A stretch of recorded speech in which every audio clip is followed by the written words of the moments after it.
we have is going to be progressive and enlightening. This we pray in the Lord's name.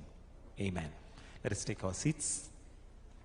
Your Excellency, the President, Your Excellency, Ambassador Meg Whitman, Professor Bellio, students from Harvard Business School. Your Excellency, the expectation is just a very short program, but we'll have questions at the end, Q&A. So if you have any questions, kindly just prepare them. We'll pick them up at the end. But for now, allow me to invite Honorable Aden Mohammed to just give some remarks as we begin. Welcome, sir. Your Excellency, this is a typical size of an HBS class. And one of the most dreadful events in HBS is you show up in the morning like this, and the professor calls any student at random. And on that basis, in the spirit of HBS, is Mohammed here? No, I'm just joking. I was going to ask you about your experience in Kenya. Anyway, without taking much time, Your Excellency, I'd like to invite Professor Kim to make some remarks, and then we take it from there. Thank you. Mr. President, Ambassador Whitman, members of Harvard Business School, class of 2025, Aden Mohammed, and all of those who have contributed to this occasion. Mr. President, I graduated from Harvard Business School in 1980. I look much younger than I really am. And after 7 years in the President's office in Nigeria, and I want to assure you, you'd rather be in Kenya than Nigeria. And after 30 years in business, Mr. President, for some strange reason, I decided to go back to teaching. And my mission was to bring Harvard into Africa and to bring Africa into Harvard. And I designed the first 2 courses on Africa, and now we have a course called Global Immersion, in which the students are trying to do 3 things. 1, we're trying to teach them leadership. Secondly, we're trying to teach them teamwork. 3, we are trying to teach them to understand leadership in the context of a different continent, a different culture, and a different area. Harvard Business School has selected 16 countries to which they should go. 4 are in Africa. The 4 selected for Africa are Kenya, Rwanda, Morocco, and Ghana. My wife is from Ghana. I met her at Harvard Law School, and she never fails to remind me that Nigeria was not selected. All the students here selected Nairobi, Kenya, as their first choice of the 16 countries that were selected.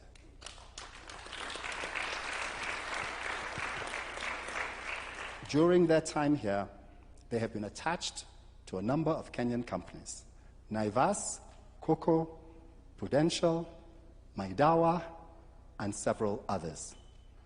And they have spent a few weeks trying to study the various problems of the companies, and this morning they presented their findings to the companies. I've already heard back from many of the companies that they did an outstanding job and that they would like Harvard to come back again next year.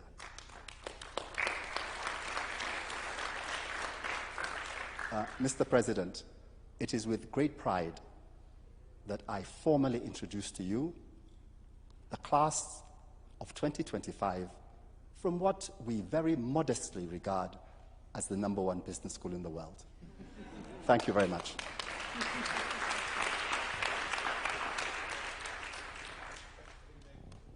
Okay. So my name is Meg Whitman. I'm the United States Ambassador to Kenya and the great class of 1979 at Harvard. When, interestingly, my class was 10% women. So pretty different than, I think your class is 50% women. Anyway, I have had a number of different jobs. I'm not a career foreign service officer. I am a business person. I was the CEO of eBay for 10 years. And then I ran for governor of California as a Republican. That might have been a problem. And then I ran HP, Hewlett-Packard Company, for 8 years.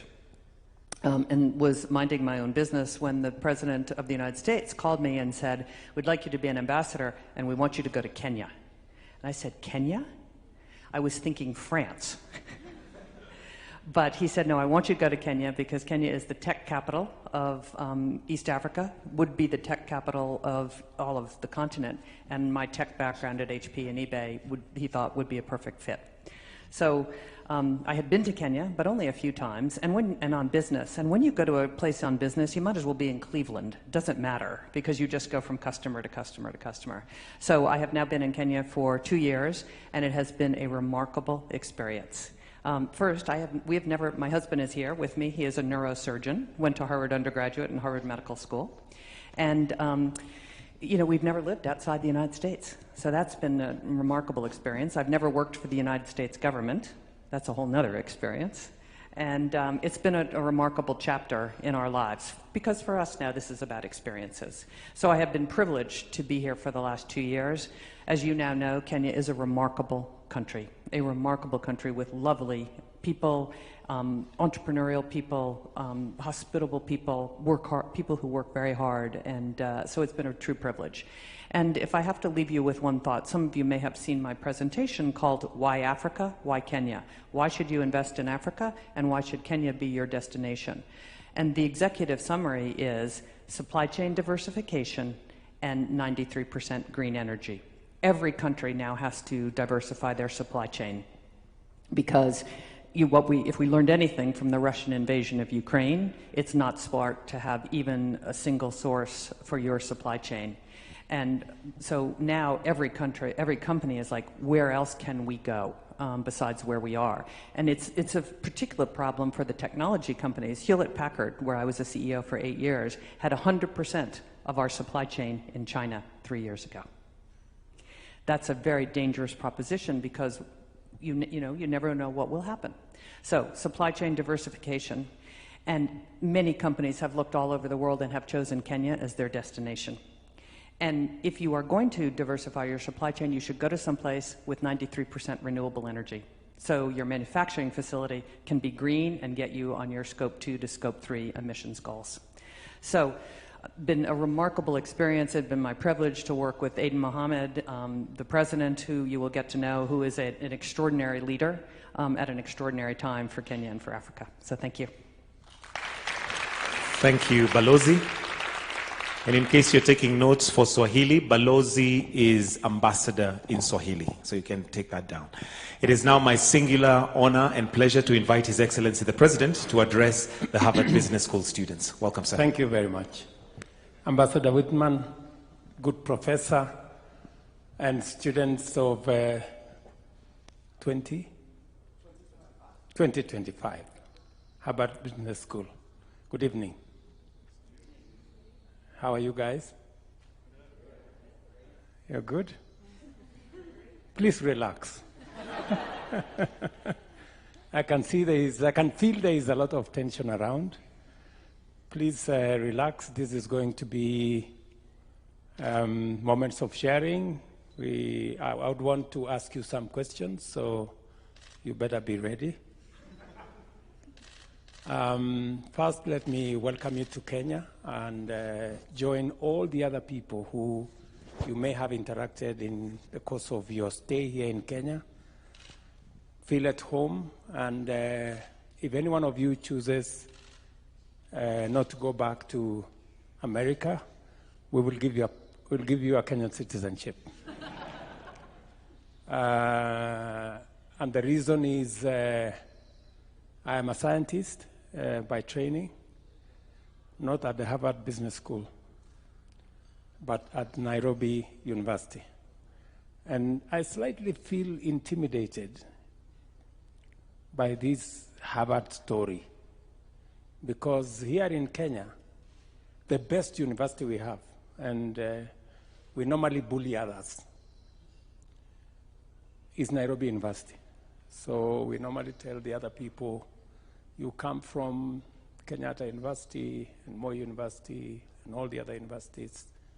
But then there is the University of Nairobi. I don't know what to say to Harvard Business School. But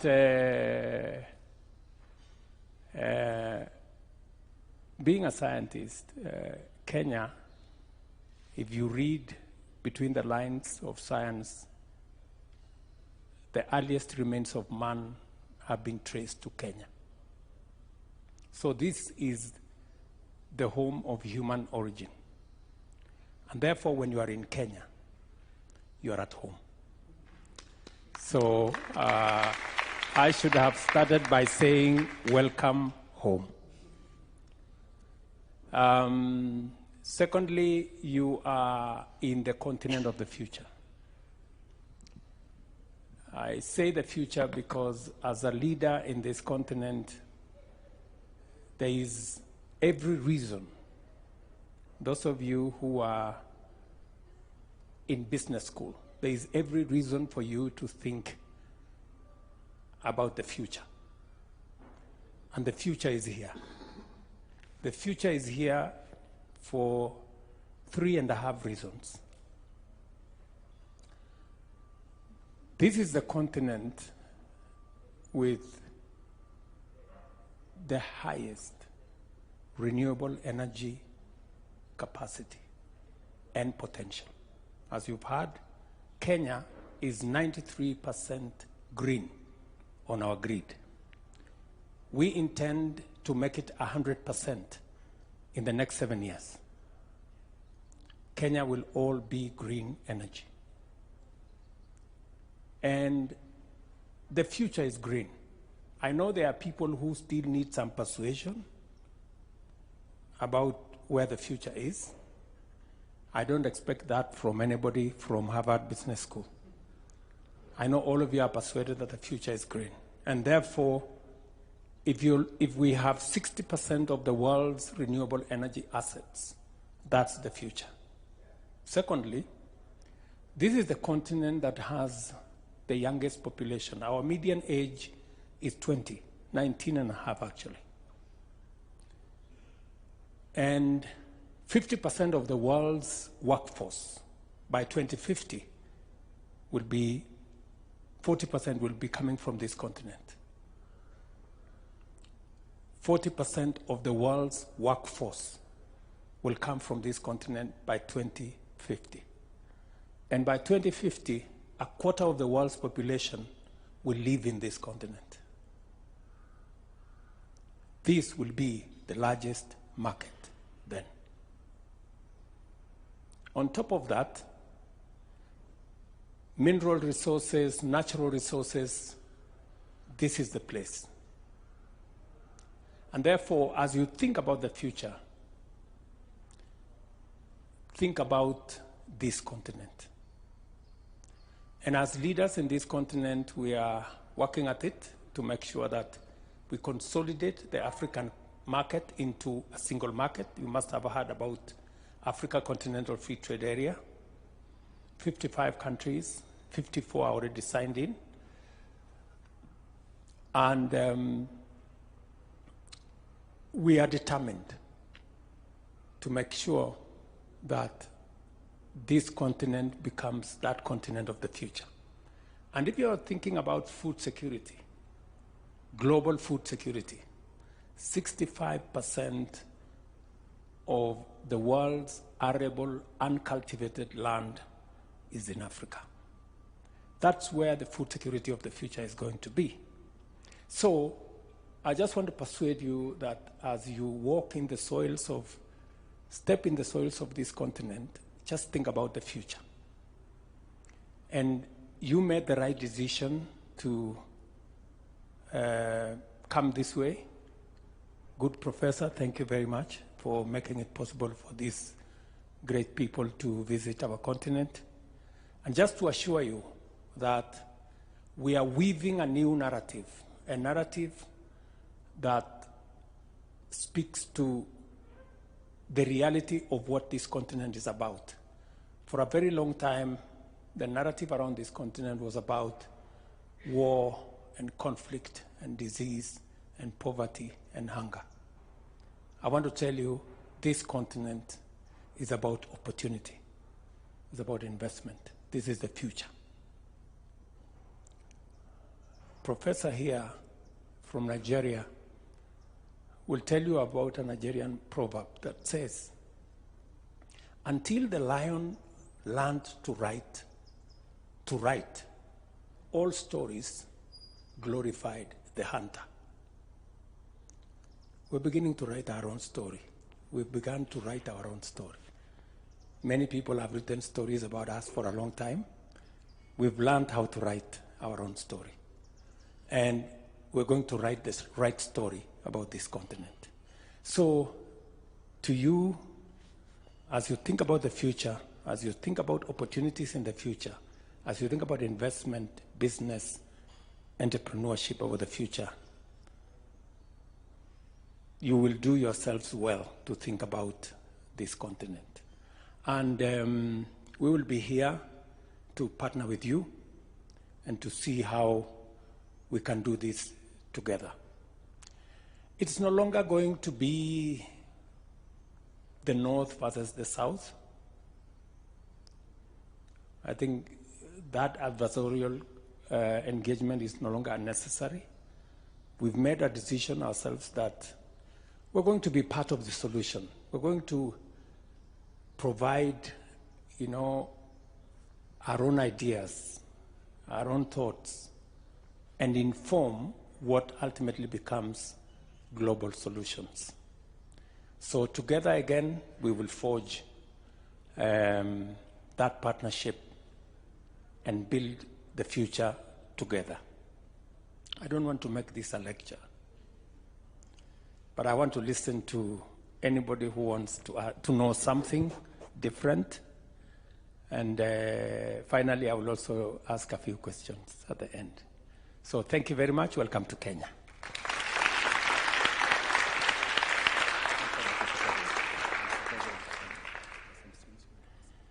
Please, by all means.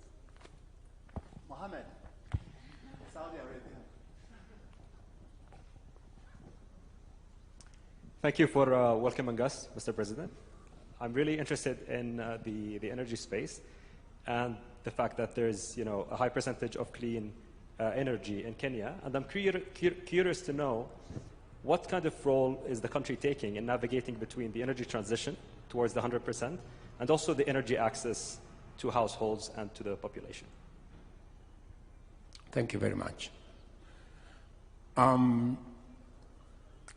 The energy transition conversation is a conversation that informed most of the debate that we had in COP28 in Dubai. It was a very pointed conversation. And there is a realization by everybody, including the reluctant ones, that the future is green. What we need to agree is how we get there. And the journey to the future already began. There are midway interventions, whether we talk about gas, is going to be a very big component of transition energy. The rest of us, like Kenya, are way ahead in the transition to green energy. We're already moving in that direction. And our push is that we already have huge potential of renewable energy. And sometimes the conversation is between the fossil fuel resources we have, like the one we have in Kenya, for example. We have oil in Kenya. And the decision that I have to make is, do I invest in fossil fuel or do I invest in green energy?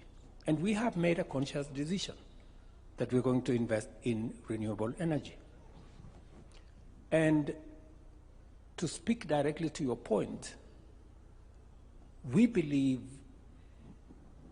it is possible and progressively it is becoming viable to invest in renewable energy. The cost of solar panels is coming down exponentially. The whole investment around that space, though at the moment still looks high, but I believe that shortly it's going to be the cheapest energy source available. So our push is investment and technology to unlock the potential of renewable energy in our continent. It will not only give us renewable energy, it will supply energy to the 600 million Africans who do not have energy. It will also give us the opportunity for 900 million Africans who don't have clean cooking. And it will also assist other economies to decarbonize their growth.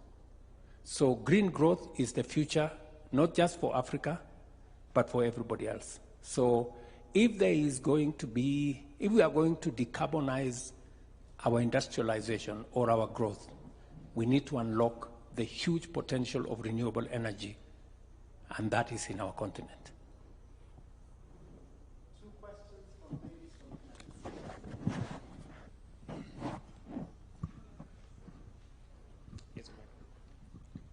Hi, thank you so much for having us. I am wondering what you believe is the number one most pressing challenge facing the country today, and how are you thinking about solutions to that problem?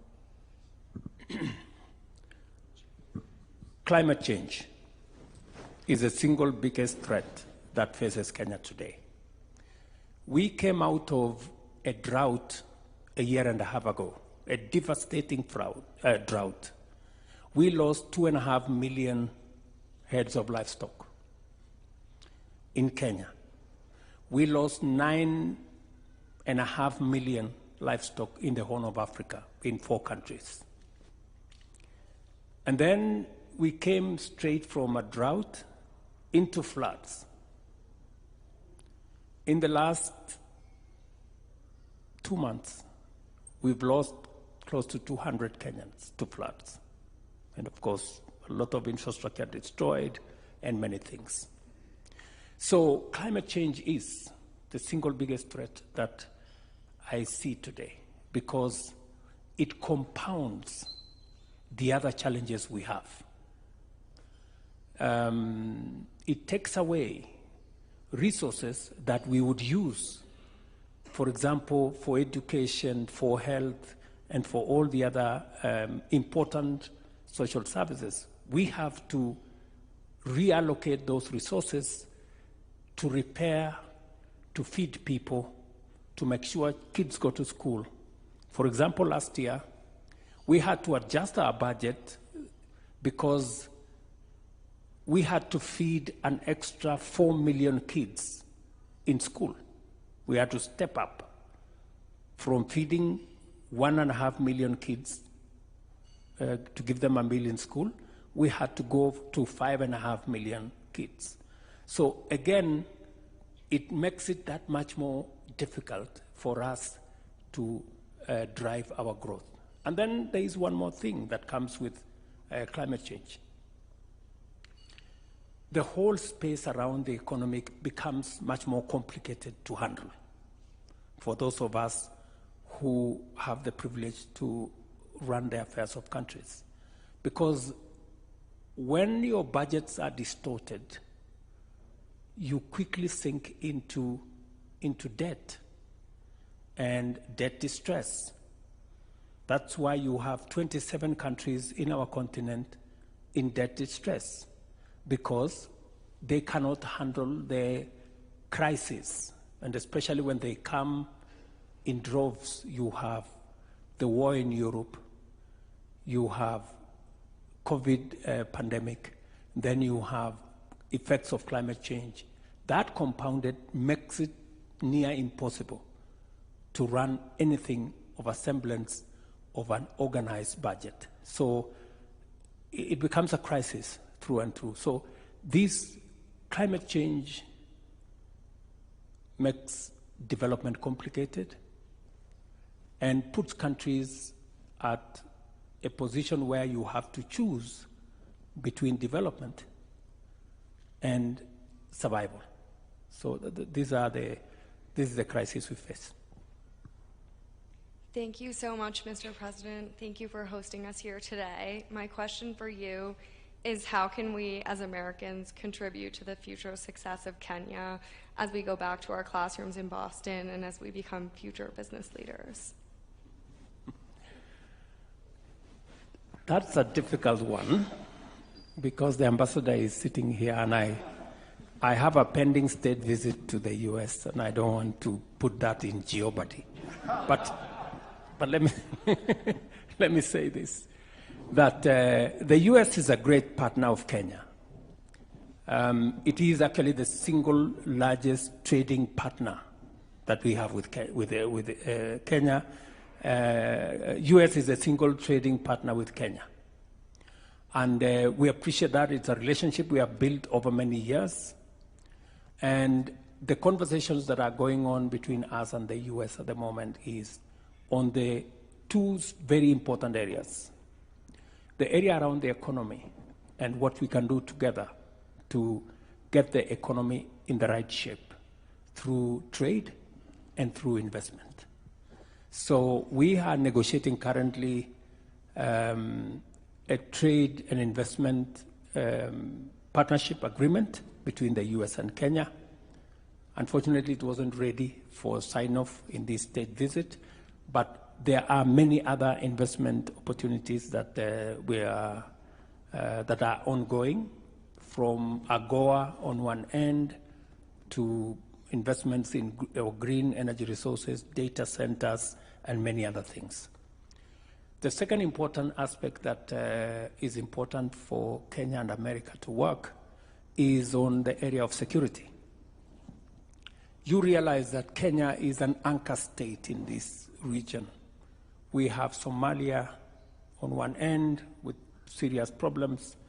We have issues in Ethiopia. We have a big problem. In fact, I will be having a meeting tomorrow with Meg and other people to discuss South Sudan and what we need to do with them. We have another occasion on Friday where we are doing something about the main Sudan. We have issues in DRC Congo. So, and then we have the whole menace of terrorism and Al-Shabaab in our region. So the partnership we have with America on matter security is very significant. And if we can do more around those two things, around security as the anchor state here, so that Kenya can work with the countries in our region on stability and making sure that we have security, and secondly, to make sure that Kenya has what it takes to hold the fort and to assist other regions by having a stable, much more progressive, and an economy that can withstand the shocks and can also support the other countries in the region.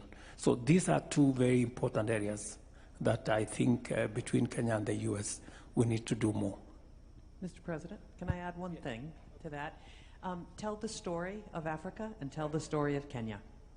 The narrative on Africa, I think, is 20 years old in the United States. People do not understand the opportunity here. When I was the CEO of Hewlett-Packard, I thought about Africa about 1% of my time. If I knew what I knew now, I would be thinking, how is HP going to invest much more heavily in Africa, and the destination would be Kenya. So all of you who have now been here, and you have to see it to believe it, I want you to go back and tell your fellow students, tell your professors, tell people that you might go to work for, that the future is Africa, and whatever company you go to work for, advocate for Africa and advocate for Kenya.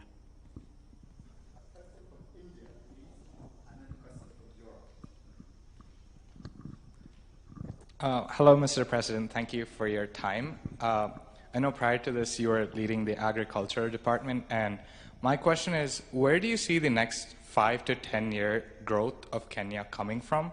is it still agriculture, tourism, or in particular, I want to hear about technology and investment in manufacturing and how even AI could play a role in that growth story? I think the future is in technology. And technology in the sense of the whole data center space, the whole AI space. I'll give you an example. I went to 400 kilometers from here, rural Kenya, and I went to this college. We were doing a facility in that college, and I went to see how the progress. And then, of course, I went to this class, and it was an ICT class, and there was this young man called Brian. So I meet Brian, and I asked Brian, okay, so what course are you doing, and how is it going? And then he told me, okay, my course is going on well, but I found something very exciting. Every 2 hours, every day, I can earn some money from working online on a digital job platform because we supplied internet and they have computers. So I had to ask him, so Brian, what exactly do you do? So Brian tells me, I work for an AI company in Germany. Brian has not been to Nairobi, the capital city. He's a village boy. Brian does not have a passport. He's never traveled anywhere. But look at what the internet and technology can do. Before even as a government we have wrapped our minds around policy on AI, because we don't yet, we have some sketchy. Brian already works for an AI company. That is how much leap technology can do for us. And that is the reason why the government of Kenya, and we made this one of the 5 pillars of my administration's plan, is a digital superhighway to make sure that we have another 100,000 kilometers of fiber optic backbone around the country. Every ward in Kenya, smallest unit, will have internet.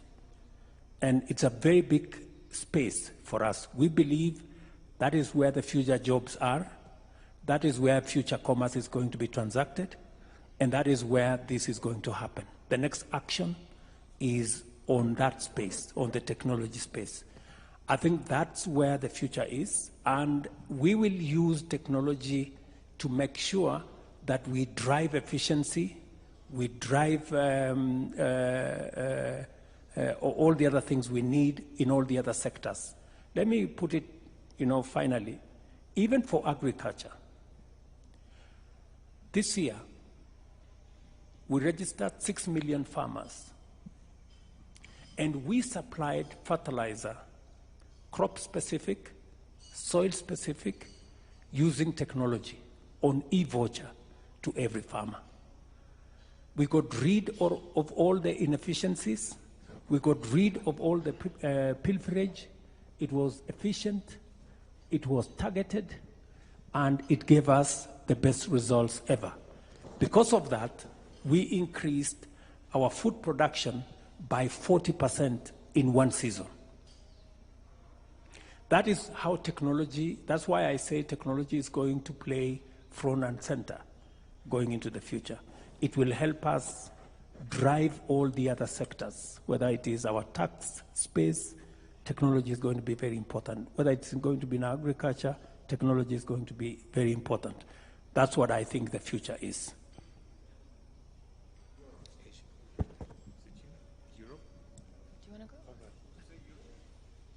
Hi, thank you so much for having us. So we've heard this week from the Kenyan people, and we certainly experienced ourselves that Kenya is the heart of East Africa. So I'm curious in what you think is the role of Kenya in the journey towards Pan-African integration. Kenya is the largest economy in Eastern Africa, and we already, the East African community is the most progressive community in the continent already. This is the region where we are already at 28% intra-regional trade. All the others are far behind. We are already a customs union. We are moving towards a confederation.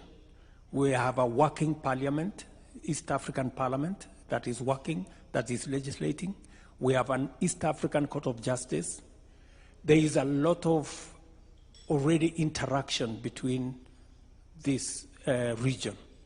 And we are, so to speak, what the rest of the continent is looking at as a template for them to pull up and move on.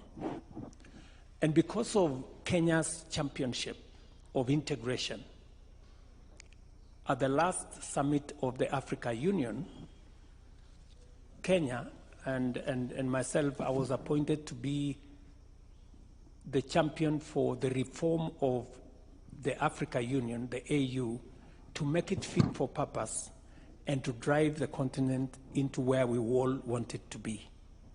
So Kenya is going to provide the leadership for not just this EAC, East African Community that is, but also for the continent. And just so that, to put that in perspective, we've just concluded signing an agreement with, and we had a conversation today with the EU ambassadors. So we now have an economic partnership agreement between Kenya and the European Union. Kind of unfair agreement, because Kenya is one country, the EU is 28 countries. But now we've begun the journey to bring the rest of the East African countries on board. And progressively, we were having conversation with the ambassadors here, how we're going to drive that towards a continent-wide relationship. But again, we are providing leadership in trying to, build this relationship that brings a bigger game into the equation. How do we eliminate barriers? How do we remove hurdles to trade, to investment? And how do we make the whole economy work for the people and work for everybody? So that's the kind of leadership Kenya is going to play. And we're very proud that the rest of the continent is hemming in as we make that progress.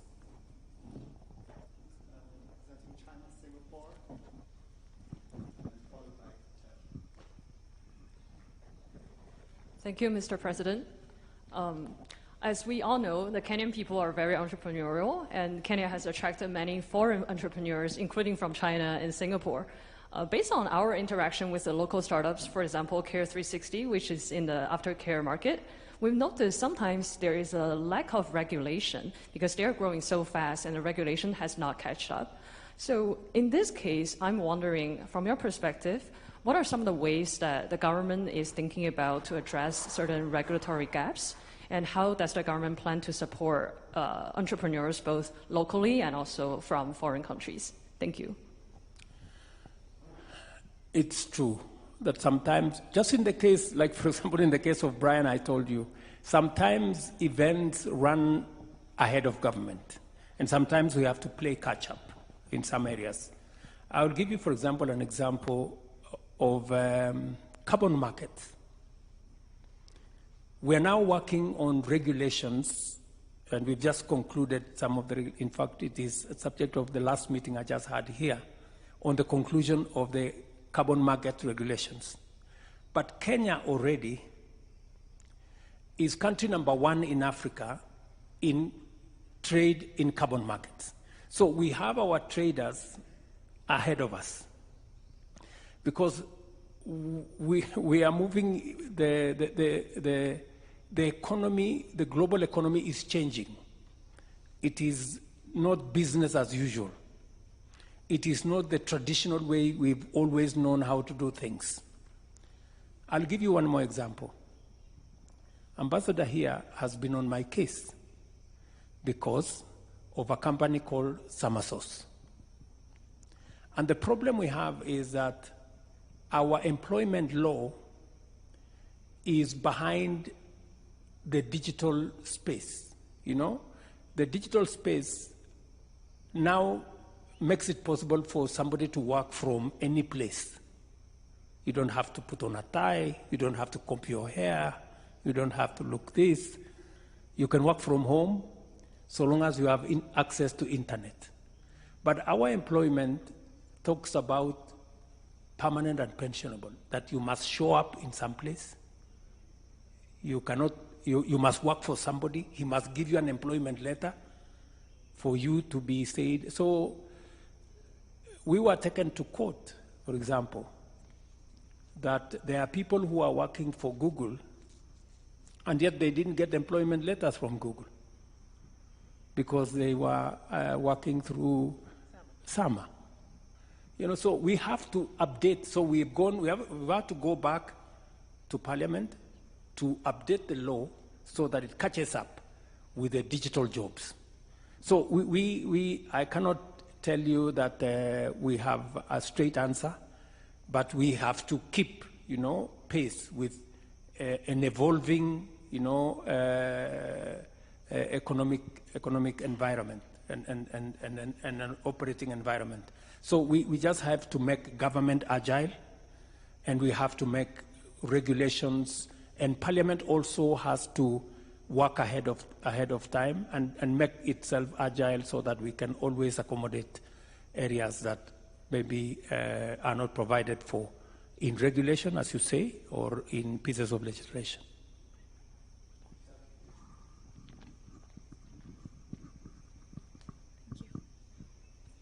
Hi, Mr. President. Thank you for having us. We understand that you've curbed public spending and increased taxes to pay off existing debt. I'm wondering if you could speak to how you made that decision, what trade-offs you've had to consider, and how you think that decision impacts everyday Kenyans today. I think you have been talking to the opposition.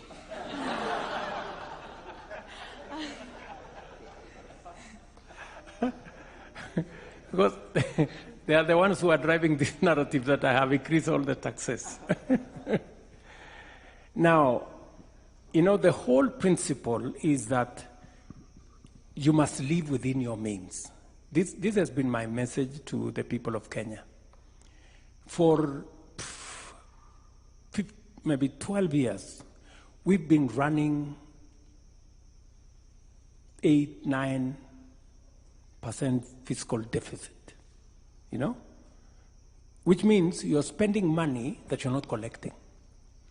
And you keep, you know, digging a bigger hole to fill the other one all the time. And now we have a debt that is heading towards unsustainable. So when I came into office, I told everybody, tighten up your belts.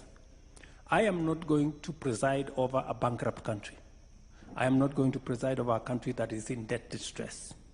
We have to cut our spending, you know, and there is no free lunch. And we have to think of what we need to do two fundamental things. Reduce. We cannot spend what we don't have. And number two, if we look at our peers, and you know, Kenyans have been socialized to believe that they pay the highest taxes. But empirical data shows Kenya, as of last year, our tax as a percentage of our revenues was 14%. Our peers in the continent is on average between 22 and 25%, which means we are way below, our taxes are way below those of our peers, you know. And I'm not comparing ourselves with OECD countries. You know, countries like France are at 45%. Others are higher. So I persuaded, and I made a case to the people of Kenya that we must begin to enhance our revenue. Because if we are a serious state, we must be able to enhance our taxes. So my drive is to push Kenya. Possibly this year we will be at 16% from 14%. I want in my term, God willing, to leave it at between 20 and 22%. It's going to be difficult. I have a lot of explaining to do. People will complain, but I know finally they will appreciate that the money we go to borrow from the World Bank is savings of other countries. We have to begin to live within our means. And then secondly, is to reduce largesse. There are people travel first class, when it is completely unnecessary. People do, things that, and so when I called, by the way, I sat here with heads of ministries, departments, agencies, and I told them, look, from our data, we can do with 30% less of our recurrent expenditure. And you know what? Everybody has gone and cut their recurrent expenditure by 30%, and nobody is complaining. What does that tell you? That there was wastage. I mean, there was a place you could cut and still be able to manage to do things. So we are straightening up things. I am very proud of what we have managed to achieve. The one thing we have done is that we have pulled the country from the brink of debt distress.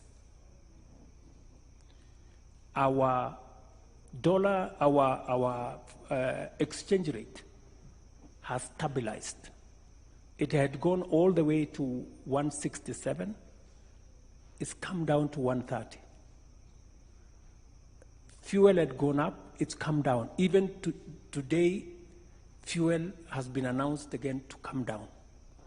Our exchange rates, our interest rates are coming down. We're stabilizing the economy because of the measures that I have taken. I took the decision, for example, that we cannot continue to subsidize consumption. When I came into office, we were subsidizing fuel. We were subsidizing very rudimentary things, and we were spending $15 billion. That is close to $150 million every month. And we were going to sink the country. So I stopped.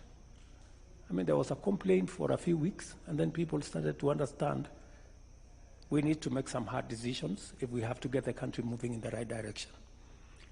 I can tell you, a year ago, if there was an election, I would have been thrown out. But today, the situation has changed. And going into the future, those who are making noise at me, they will be the ones clapping. That's what it is.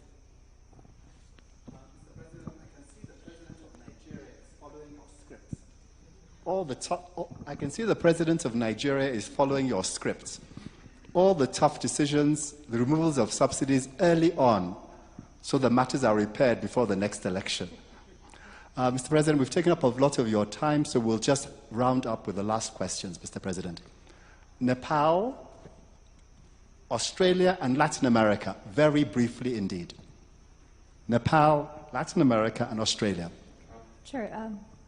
Thank you so much for taking the time, Mr. President. I was just talking to your digital advisor about the new digital taxation you've introduced, and we talked to a lot of locals about the increasing interest in social media, and that as a source of income. So I'd love to hear how you think about that in terms of your policies. Sorry, Oh, sorry, yeah. I didn't get you. Sure. Let me repeat. I was just talking to your digital advisor about the new digital tax that's been introduced, as well as a lot of local Kenyans about how there's an increasing interest in using social media as a source of income. So we'd be curious as to how you think about that in terms of your government policies.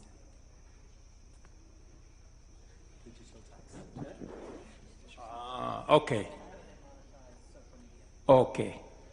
The whole digital tax regime and that kind of thing. We have been working with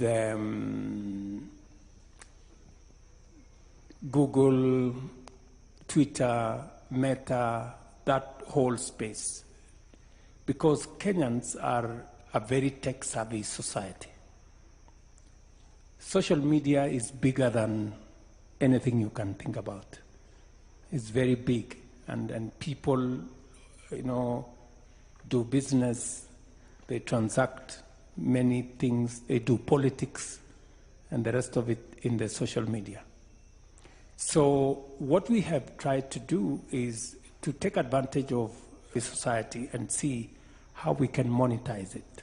In fact, we have taken most of government advertising.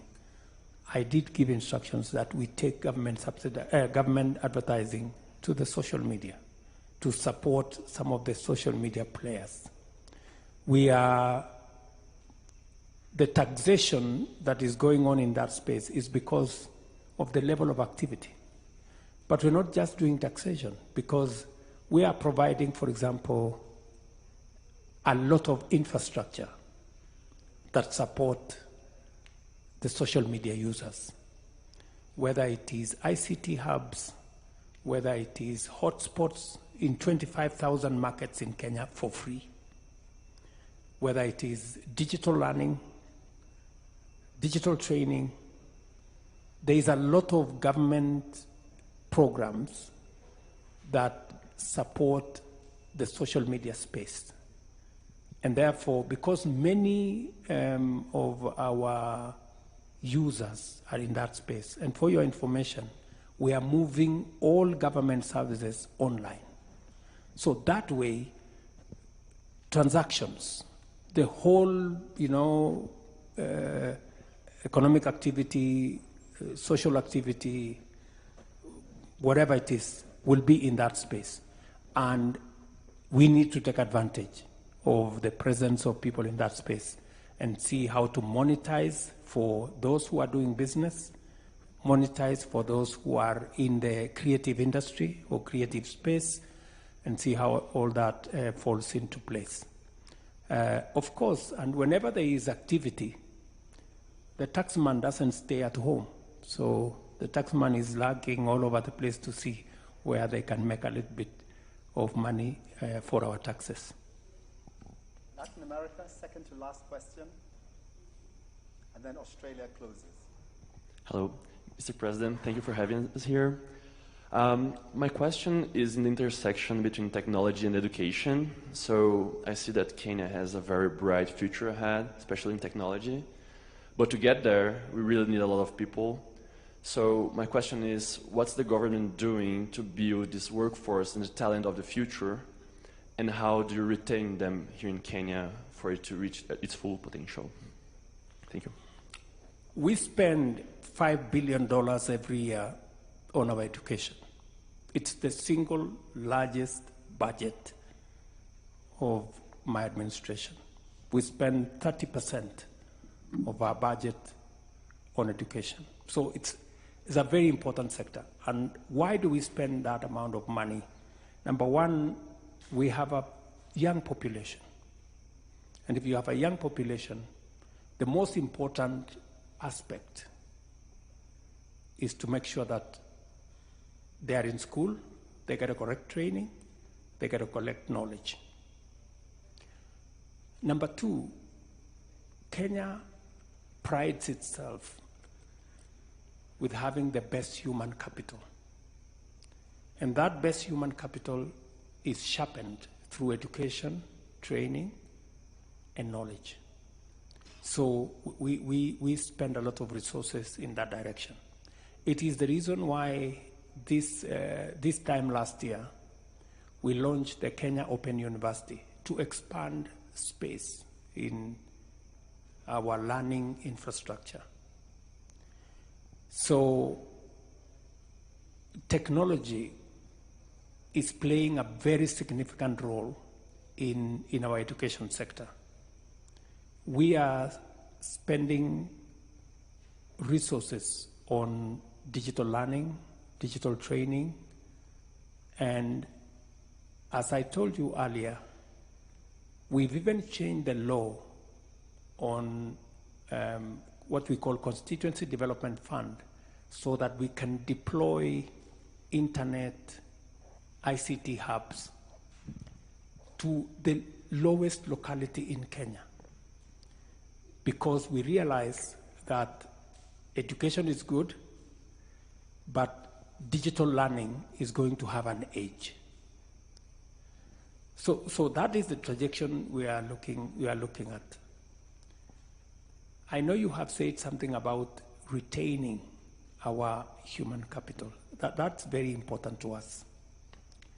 But you know, we have a youth bulge. And sometimes we have more human capital that we are ready to share. So as part of a strategy, we are signing 19 bilateral labor agreements. I think the last one that we were working on is with Germany, because they need our human capital. They are saying, can we share your human capital? And because we live in a global village, you know, we don't mind sharing our human capital with others. So long as it is properly structured, because I think as opposed to migration that is sometimes giving us a challenge in other areas, structured migration is a win-win for those countries that require human capital, labor, and those countries that have labor in excess. So that is the arrangement that we have.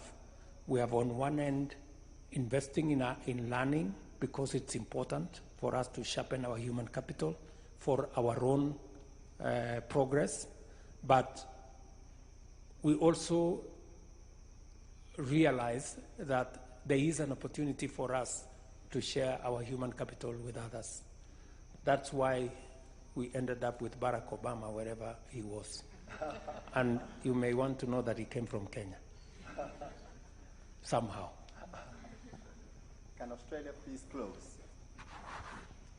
Mr. President, thank you for having us. I guess coming from Australia, I can sort of empathize with the struggles of being caught between Western and Eastern influence. My question for you is, how do you think about the growing influence that national actors like China have? What are the benefits, what are the risks, and how are you thinking about mitigating them? That's another difficult one. It's a delicate balance that we have to walk a tightrope, because every country pursues its interests. And when you pursue your interests, sometimes interests converge, either because of technology or because of social issues or because of history. And so, just like you had Meg say 3 years ago, her biggest space was in China. I don't know if she was still running eBay, whether that would still be the case, or she would be thinking differently. So it's the case. You know, we live in a very dynamic world, and progressively you have to look at what are the national interests. Where is technology going? How are your national interests aligned? There are values we believe in, for example, as a country. We are a proudly democratic country. We believe in the rule of law. We believe in government that has checks and balances. These are values that we share with many countries, and we pursue. We also have economic interests. We have social interests. We have cultural ties. So it is informed by many aspects, and that's what eventually determines where we want to go. as someone would say, we want to be friends to all and an enemy to none. It's a very difficult thing to do, especially in a polarized world where we are today. But consistently we try to keep the friends that share common interests and common values with. And I must say, a country like China, we have a robust relationship. There are things we've worked together. We have shared, for example, infrastructure issues with many other countries. As I told you, America is our #1 trading partner. So sometimes when there is a quarrel between America and China, we don't know where to stand. But somehow we managed to forge ahead. But I think we are aligned. We know what the future is supposed to look like. And going into the future, I think we align ourselves with the people whom we share values with. Mr. President, on behalf of the students of Harvard Business School, we would like to thank you for this session. Your answers to the questions have never been political, I must say. You were very direct, you explained at great length, and I would like all of my students to follow your example as they answer the questions that I set for them in their second-year classes. Mr. President, thank you very, very much indeed, and may I officially invite you to come to Harvard University within the next 1 year, and so that we can meet again when they hopefully will be second-year students having passed their exams. Mr. President, thank you very much. Thank you. Thank you very much, Your Excellency. With your kind indulgence, we would like to take 2 group photos, one on the group on the right, the other with the group on the left, just so that we can immortalize this moment as it is historical. So, I beg your pardon, Your Excellency. He had a question for you. Back to you. Question. Please, let's take our seats. Ambassador, I have a question for these good people. So, is there anybody called William in this team? No, William. I was looking for William like me. Okay, there's no William. Are you sure there's no William? Or Bill or something? Ah, there you go.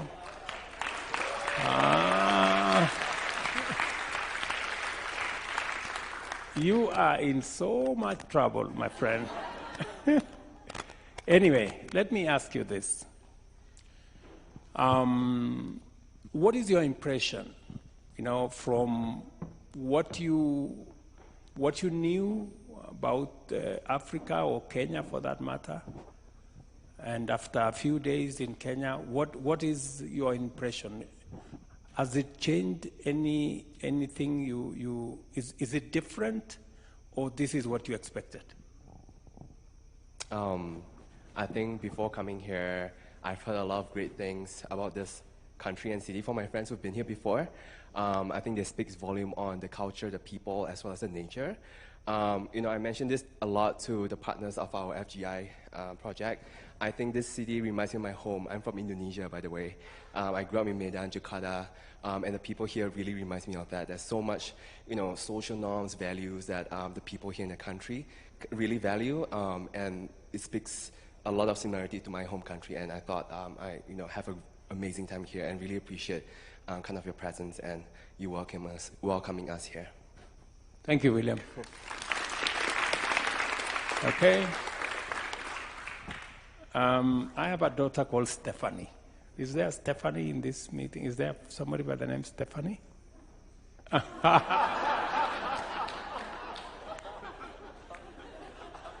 Okay, Stefan. Okay. Okay. You know, the whole space around climate change is fairly controversial, you know. I had an engagement, the Prime Minister of Japan came to visit us, and I had a conversation with him, and he wasn't quite too sure whether this climate change was what it is. What is your thinking about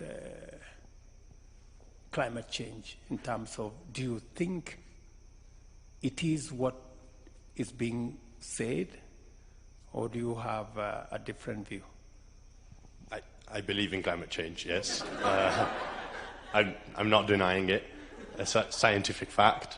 It's a scientific fact. It's a historical consequence, and it has social and economic impact. So it encompasses, let's say, all aspects of our life.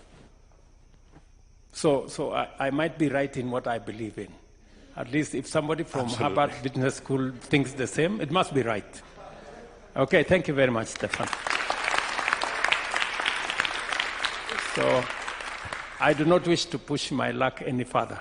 Thank you very much. Thank you, Your Excellency. So with your kind permission, I'll request that we have Ambassador Meg, is she still around? As part of the photo, Professor. Then maybe just to have a better photo, we'll do it row by row. Kindly let's take our seats. Then I'll guide you on how we'll do this. So the first row, kindly just join